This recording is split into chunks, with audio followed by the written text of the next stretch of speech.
కుంభరాశి వారికి ఈ వారంలో ఫలితాలు ఎలా ఉన్నాయండి? కొద్దిగా ఇబ్బందిగా కనపడుతోంది. రెండు గ్రహాలు సహకరిస్తున్నాయి, గురు శుక్రుడు. పరీక్షాకాలంగా ఉంటుంది. ప్రతి పని ఒకటికి 2 సార్లు చేయాల్సి వస్తుంది. ముందుగానే ప్రణాళికలు సిద్ధం చేసుకోవాలి. ఆర్థిక యోగం బాగుంది, ఖర్చులు పెరుగుతాయి.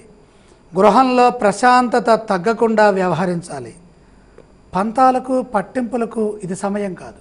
7 గ్రహాలు కదా, బాగా రెచ్చగొట్టే విధంగా మాట్లాడతారు మన తోటివారు.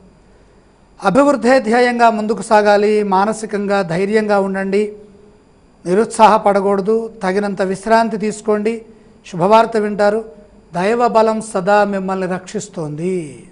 కుంభరాశి వారు పఠించవలసిన స్తోత్రాలు ఏవండి? సూర్య స్తోత్రం చదువుకోవాలి. అనగా ఆదిత్య హృదయ పారాయణం చాలా వరకు కాపాడుతుంది. ఆలయ సందర్శన క్రమంలో ఏ దేవీ దేవతలను దర్శించాలంటారు? ప్రత్యక్ష సూర్యనారాయణమూర్తి సందర్శనం లేదా ఇష్టదేవతా సందర్శనం.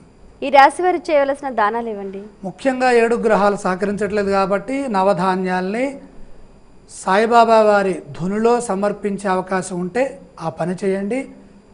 తప్పనిసరిగా మేలు కలుగుతుంది.